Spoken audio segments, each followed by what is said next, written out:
প্রথমত কতগুলো জিনিস, যে আমরা যে চ্যাপ্টার থেকে যে জিনিসগুলি পড়েছি, যেমন 2 নম্বর চ্যাপ্টারের আমরা কিছু জিনিস বাকি ছিল, ওইটা আপনারা একটু দেখবেন, একটু নোট নেন সবাই। আমি একটু বলি, 2 নম্বর চ্যাপ্টারের যে ইয়েটা কি বলে, টিটিএল লজিক টজিক, ওইটা কি নাম প্রান্ত ওই আর্টিকেলটার?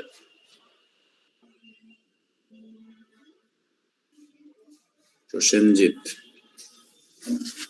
2 নম্বর চ্যাপ্টারের লাস্ট আর্টিকেল, ওইটা আমরা মিডিয়ার মধ্যে ওই সময় ওইটা নিয়ে কিছু ইয়ে করিনি, তো ওইটা থেকে কিছু ডেফিনেশন কমন জিনিস, হ্যাঁ, সিমস সার্কিট বা ভিএলএসআই এর ইয়েগুলো কিভাবে কি ড্র করে, এই জিনিসটা একটু আপনারা দেখবেন।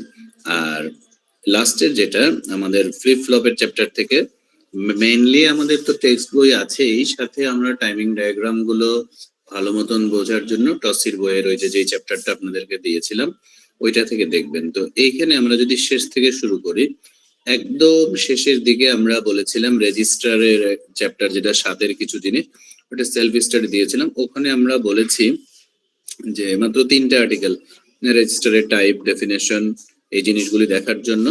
আর আগের চ্যাপ্টারে আমরা কতগুলো কি ওটাকে বলে টপিকস বলে দিয়েছিলাম, আমরা কিছু টপিকস করিয়েছি আর কিছু টপিকস আপনাদের সেলফ স্টাডি দেয়া হয়েছিল। তো ওই সেলফ স্টাডির পার্টের যেগুলো ছিল, কাউন্টার, তারপরে সিকোয়েন্সিয়াল সার্কিট ডিজাইন করা, এগুলো যেই আর্টিকেল গুলো যেভাবে বলা হয়েছিল ওগুলো একটু নিজেরা দেখবেন। সিকোয়েন্সিয়াল সার্কিট থেকে আমরা সরাসরি যেটা করিয়েছি, একটা সিকোয়েন্সিয়াল সার্কিট অ্যানালাইসিসটা বেসিক্যালি, যে কোনো ধরনের সিকোয়েন্সিয়াল সার্কিট থেকে ওখানে যে কোনো ধরনের ফ্লিপ ফ্লপ যদি থাকে, তাহলে এটার state table, state diagram, state equation, এগুলো কিভাবে বের করে, এটা একটা ফান্ডামেন্টাল জিনিস। এইটা থেকে আমরা মানে চেষ্টা করব যে কভার করার, যাতে এইটা যে বুঝবে। যেমন আপনাদের মনে আছে কিনা, আমরা কোড কনভার্টার যখন 4 নাম্বার চ্যাপ্টারে পড়াই, তখন আমরা বলেছিলাম যে কোড কনভার্সন যদি কেউ বুঝে যায়, তাহলে মোটামুটি ভাবে ওটাকে কি বলে, যে কম্বিনেশনাল সার্কিটের ডিজাইন সে বুঝে যাবে। হ্যাঁ, কোড কনভার্সন পারলে আর তার মানে ফান্ডামেন্টাল জায়গায় কোনো গ্যাপ থাকবে না। এট দ্য সেম টাইম এই সিকোয়েন্সিয়াল সার্কিটের অ্যানালাইসিস ব্যাপারটাও তাই, যে কোনো সিকোয়েন্সিয়াল সার্কিট বুঝতে হলে এটা অ্যানালাইসিসটা বুঝলে পেরে যাবে। ঠিক আছে, তাহলে এখান থেকে আপনারা টাইমিং ডায়াগ্রাম, যে কোনো ফ্লিপ ফ্লপের টাইমিং ডায়াগ্রাম ড্র করা, সিকোয়েন্সিয়াল সার্কিটের অ্যানালাইসিস, তারপরে কাউন্টার, যেই 2-1টা কাউন্টার এক্সাম্পল এক্সারসাইজে আপনাদেরকে দেখতে বলা হয়েছে, ওগুলো ডিজাইন গুলো দেখবেন। আচ্ছা, এর আগের চ্যাপ্টার থেকে আমরা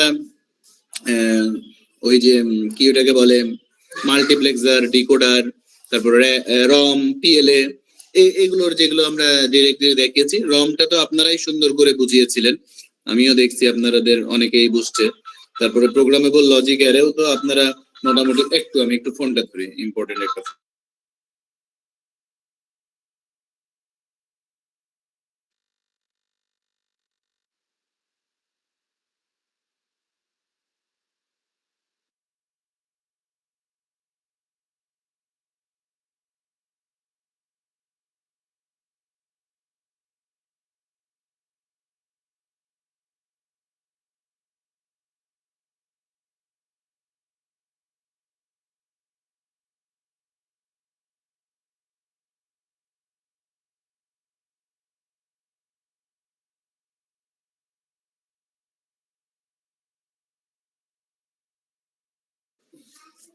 সরি, তো যেটা বলছিলাম যে এর আগের চ্যাপ্টার থেকে আমরা এমডি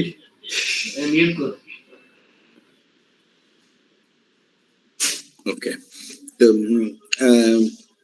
ওটাকে কি বলে, মাল্টিপ্লেক্সার, ডিকোডার, তারপরে রম, পিএলএ, আমরা যেগুলো যেভাবে নিজেরা দেখছি সেগুলো দেখবেন। আচ্ছা, তার আগের চ্যাপ্টারে যদি যাই, এটা কি যেন ছিল, ওই কি ছিল এর আগের চ্যাপ্টারে, কম্বিনেশনাল লজিক। ওই তো কম্বিনেশনাল লজিকের ওই চ্যাপ্টারে অ্যাডার, সাবট্রাক্টর, কোড কনভার্টার, তাই না, এগুলো আর কি। তো ওইখান থেকে আমরা যে ডিজাইন গুলো দেখেছি ক্লাস টেস্ট বা ইয়াতে যেরকম ভাবে দেওয়া হয়েছিল, এভাবে আপনারা দেখবেন। এই হলো মোটামুটি ভাবে আমাদের প্ল্যান। আমরা বলেছি টোটাল সম্ভবত 6টা বা 7টা কোশ্চেনের কথা বলেছিলাম। দুইটা কোশ্চেনে 8 আর 7 বা এরকম ছিল, আর বাকিগুলোতে মনে হয় 5 করেছিল, এরকম একটা ডিরেকশন আপনাদেরকে দেওয়া ছিল। এই ছিল আমাদের জেনারেল লাস্ট ক্লাসের গাইডলাইন। যদি কেউ লাস্ট ক্লাস মিস করে তাদের জন্য রিপিট করলাম। এখন আসেন যে এরপরে আপনাদের কোয়ারিজ কোনো কিছু থাকলে আমরা সেটা একটু আলোচনা করি। স্যার সিকোয়েন্সিয়াল সার্কিটের ওখানে স্যার জি। আমাদের একটা ডিজাইন প্রসিডিউর ছিল স্টেট ডায়াগ্রামের ক্ষেত্রে। হুম। জি স্যার, ওখানে স্যার আমাদের টেবিল 6.9 থেকে টেবিল 6.10 এটা কিভাবে গিয়েছে স্যার টেবিল ওই জিনিসটা? কোন টেবিল বাবা? স্যার বইয়ের, স্যার মরিস মানোর বইয়ের টেবিল 6.9 আর 6.10 হুম। ওখানে স্যার মানে একটা স্টেট ডায়াগ্রাম দেয়া ছিল। দেন স্যার 6.9 এ ওখানে জাস্ট আমাদের ইনপুট আর প্রেজেন্ট স্টেট আর নেক্সট স্টেটটা দেওয়া ছিল, কিন্তু স্যার পরে আবার টেবিল 6.10 এ এটা তো আমরা ক্লাসে পরে ডিসকাস করেছিলাম, তাই না? এটা জি স্যার। ডিসকাস তো আমার কাছে আসলে অ্যাকচুয়ালি এখন সামনে আমার বই নাই। হ্যাঁ, আমি ভাবলাম যে মানে এটা কি আপনারা নিজেদের মধ্যে কোনো আলোচনা করেছেন, সমাধান পাননি, তারপর আজকে এসেছেন, এরকম কিছু? স্যার ওইরকম ভাবে আলোচনা করা হয়নি স্যার। আসলে কথা তো ছিল, আমি 3 সেকশনের সাথে লাস্ট ক্লাসে বারবার বলেছি যে দুজন করে ঠিক করে আপনারা একটু নিজেরা ডিসকাস করেন বলেছিলাম। আপনি কি সেই ক্লাসগুলিতে ছিলেন? স্যার আমি লাস্ট ক্লাসে ছিলাম না স্যার। লাস্ট 2-3টা ক্লাসে যে থাকে না তাকে তো আসলে কনভিন্স করা মুশকিল কথা দিয়ে, বুঝছেন? কারণ ওই সময় আমরা জিনিসগুলো চেষ্টা করি কিভাবে কি করতে হবে বোঝানোর। এখন একটা সলিউশন আপনাকে আমি দিতে পারি, যেহেতু আপনি ওই সময় আপনার পার্সোনাল প্রবলেম গুলো নিয়ে আমি কালকে একটা স্লট বের করতে পারি, ইন্ডিভিজুয়াল নিয়ে আমি একটু বসলাম, আমি ওইটা আলাদাভাবে আলোচনা করলাম। এটা একটা ওয়ে হতে পারে। হ্যাঁ, নামাজের আগে পরে আপনাদের রিভিশন শেষ করার পরে আপনারা বের করলেন কার কি প্রবলেমস আছে, সেগুলো আমরা একটু ডিসকাস করতে পারি। সেটা একটা হতে পারে। আমার কাছে বইয়ের সফট কপিটা বের করে আমি আপনাদের সাথে ওইটা নিয়ে আলোচনা করা যেতে পারে। জি স্যার, এটা করলে আমাদের জন্য তার ভালো আগে হয় একটু স্যার। নিজেরা কথা বলে নিলে, আপনারা সবকিছু মানে মাখানো ভাত খেতে চান। হ্যাঁ, বারবার বললাম, কেউ গায়ে মাখলেন না কথাটা, যে নিজেরা একটু বসে এরকম কোন কোন সেকশন থেকে কাকে দায়িত্ব দিয়েছি সেটাও বলে দিয়েছিলাম আমি। অথচ যাদেরকে বললাম তারাও এটাকে করলেন না, আর যারা বাকিরা তারা তো নাই। এটাই আর কি দুঃখজনক। তো যাদের যা প্রবলেম বের হয়েছে বা ইস্যু আছে, একটু এই যে প্রান্তকে একটু দিয়ে রাখেন। আমি ইন্ডিভিজুয়ালি সবার যাদের সমস্যা নাই তাদের তো আর বসার দরকার নাই, সেই প্রবলেম গুলো নিয়ে আমি একটা বুদ্ধি বের করি আর কি। হ্যাঁ, কোন ভাবে কিভাবে আপনাদেরকে দেখাতে পারি আমি সেটা একটু জাস্ট ক্লিয়ার করার চেষ্টা করি। কতটুকু পারবো জানি না, বাট সময় কি একটু আছে, তো আমি জাস্ট একটু ধরিয়ে দেবো। তার আগে আপনারা নিজেরা একটু নিজেরা কিছুই করবেন না, সেটাতে আর কি ডিফিকাল্ট। আপনাদের বইটা দেখে বা করে আসতে হবে, বুঝছেন? নিজেরা আগে একটু দেখে আসেন, তারপর কোথায় কোথায় সমস্যা হচ্ছে ওইটা তখন আমি একটু দেখে ক্লিয়ার করে দেবো। ঠিক আছে? জি স্যার। মানে ডিটেল এখন পড়াতে গেলে তো সবার সব রকমের টপিকস সমস্যা আসবে। যদি নিজেদের মধ্যে ডিসকাশন পড়া না হয়ে থাকে তখন তো এইভাবে এখন কি আর পরীক্ষার আগের দিন সবকিছু ডিসকাস করতে গেলে উল্টা আপনাদের আমি মাথা খারাপ করে দেবো, দেখা যাবে যে সব প্যাচ লেগে যাবে। তার থেকে নিজেরা দেখার পরে কোথায় প্রবলেম হচ্ছে ওই জায়গাটা নিয়ে আমরা একটু ইন্ডিভিজুয়ালি যার যাতে সমস্যা তার সাথে আলাদাভাবেই বসবো। শুধু একটা লিঙ্ক দিলাম বা প্রান্ত একটা দিবে, ওই ইয়াতে যার প্রবলেম আছে তারা আসলো, আর যাদের যদি মনে করো সবাই আসলো, সবাই আসবে। ঠিক আছে? আর করতে পারেন ইনিশিয়াল প্রবলেম গুলি আজকে রাতেই, এখন তো হয়তো হবে না, আপনারা প্রান্তকে জানালে প্রান্ত আপনাদেরকে নিয়ে একটু প্রান্ত, তারপরে প্রত্যেক সেকশন থেকে কাকে কাকে দায়িত্ব দিয়েছিলাম আমার তো এক্স্যাক্টলি মনে নাই কার কার সাথে কাকে কাকে বলছিলাম যে এগুলো নিজেরা বসে গ্রুপ স্টাডি করার জন্য। আপনাদের তো মনে আছে, ওই দিক থেকে মনে হয় কি বলে ওই সেকশনের ফারহান, তারপরে আপনাদের সেকশনে এই সেকশনে কাকে বলছিলাম একটু, যদি আপনারা আমি যদি বেরিয়ে গেলে আপনারা যদি নিজেরা একটু করেন, দিয়ে প্রবলেম গুলো বের করে প্রান্তকে বলেন, প্রান্ত প্রথমে একটু ডিসকাস করলো, এরপর যে জিনিসগুলি আনরিজলভ থাকবে আমাকে প্রান্ত জানালে আমি কালকে একটা টাইম বের করে ওগুলো একটু ডিসকাস করে নিলাম। এটা হয় কিনা এটাও একটু আলোচনা করেন আপনারা। ঠিক আছে? কারণ শেষের ক্লাসগুলোতেই আমরা মোটামুটি কনক্লুশনটা টেনেছি। তো যাদের ওইটা মিসিং আছে তারা আমরা ওই ক্লাসগুলিতে কি আলোচনা করেছি, কিভাবে কি করলাম, একটু নিজেদের মধ্যে ডিসকাস না করে নিলে আমার জন্য আবার সবকিছুটা এটা একটু ডিফিকাল্ট হবে এখন, মানে একটু যেহেতু বাইরেও, বুঝছেন? তো এটা একটু নিজেরা আপনারা, আমি বরং এই গ্রুপ থেকে বেরিয়ে গেলে আপনারা নিজেদের মধ্যে একটু ডিসকাস করেন এট ফার্স্ট। এরপরে ইস্যুগুলো প্রসেনজিৎকে জানান। প্রসেনজিৎ তার লেভেলে এটা আপনাদের সাথে আজকে রাতেই, যেহেতু কালকের দিনটা আছে, একটু আপনারা রাতে ডিসকাস করে নেন। এরপরে যেগুলো আনরিজলভড ইস্যু থাকবে ওগুলো কালকে একটা ফাঁকে আমি আমার মতন করে টাইম বের করে জানাচ্ছি। এটা হয় না? জি স্যার। Yes sir. জি আচ্ছা, ও শারিয়ার বাদ দিয়ে আর কার কি ইস্যু আছে একটু শুনি, হালকা একটু শুনে নিই আমি, জাস্ট আমার নলেজের জন্য।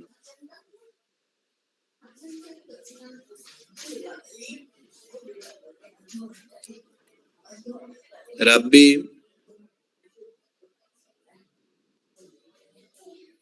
অলোক, অলোক আছে কি মিটিং এ? Yes sir. হ্যাঁ, আপনাদের কার কি অবস্থা বলেন তো?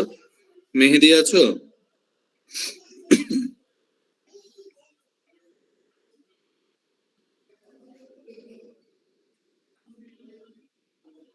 মেহেদি হাসান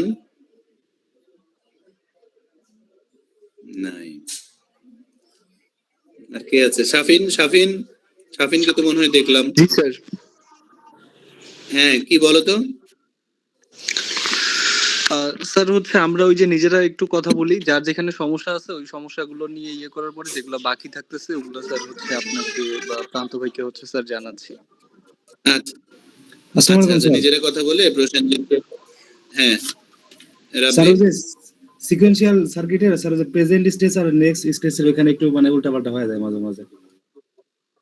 আচ্ছা আচ্ছা ঠিক আছে, ওইটা আমরা একটু দেখে নিব, দেখাই দিব না কালকে তাইলে। ওইটা আপনারা কথা বলার পরে নিজেরা যদি ডিসকাস করে নেওয়ার পরে ওই রাতে প্রসেনজিতের সাথে বসেন, প্রান্তর সাথে, তারপর যেগুলো যেগুলো থাকবে আমার সাথে একটু ইয়ে করেন, আমি অল্প সময়ে যতটুকু কুইকলি দেখানো যায় তাহলে দেখিয়ে দিই। আর শাফিন তো বললো, রাব্বি বললো, আর কারো কোনো ইনপুট আছে? স্যার আরেকটা জিনিস একটু জানার ছিল স্যার। আমাদের হচ্ছে সেকেন্ড চ্যাপ্টার থেকে আপনি স্যার একটু শুরু থেকে বলছিলেন যে লাস্টের একটা পার্ট স্যার আমাদের পড়ার জন্য। স্যার এটাই যদি স্যার আরেকটু একবার বুঝিয়ে বলতেন স্যার আমাদের। বই আছে কারো সামনে? জি স্যার। জি স্যার। আচ্ছা দেখেন তো 2 নাম্বার চ্যাপ্টারের লাস্ট আর্টিকেলটা কি?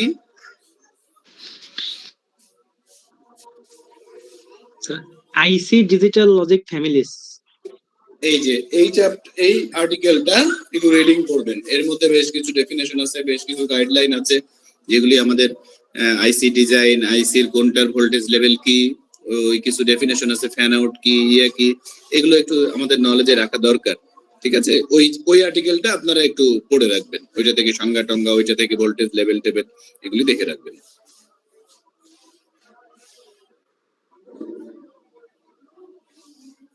ঠিক আছে,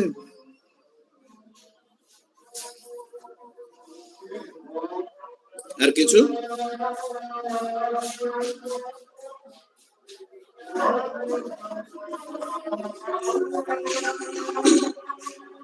স্যার আমার একটা আর প্রবলেম কিছু আছে বলবেন কেউ? জি স্যার। এক্সএস 3 থেকে যদি বিসিডি আমরা 4 bit binary parallel ladder use করে ডিজাইন করতে চাই, আমরা বিসিডি থেকে এক্সএস 3 করার সময় তো 1100 যোগ করি, আর এক্সএস 3 থেকে বিসিডি করতে গেলে এটা বিয়োগ করতে হবে। এইটা আমরা সেই ইসে ব্লক আপনি তো ডায়াগ্রামে কিভাবে লিখব? বিয়োগের কোনো লজিক শিখেন নাই, আপনাকে যোগের লজিকেই মিলানো বের করতে হবে যে কিসের সাথে কি যোগ করলে এটা হয়। কেমন? আপনি বিয়োগের লজিক এখানে শিখেননি, আপনি ওটা অ্যাডার দিয়ে শিখছেন, তাইলে আপনাকে ওটা যোগের লজিক কোনো একটা খুঁজে বের করার চেষ্টা করতে হবে। খুঁজতে থাকেন, না পেলে আমি কালকে দেখিয়ে দেবো। আচ্ছা স্যার, ধন্যবাদ। ঠিক আছে তাহলে শাফিন, আমি তাহলে বেরোই, আপনারা জি, স্যার। কথা বলেন, কথা আমরা বলে কথা বলি। প্রান্তকে জানান। হ্যাঁ, আমি আপনাদেরকে তখন টাইম দিচ্ছি, কেমন? ওকে, ওকে, থ্যাংক ইউ স্যার। আসসালামু আলাইকুম। আসসালামু আলাইকুম স্যার। আসসালামু আলাইকুম স্যার।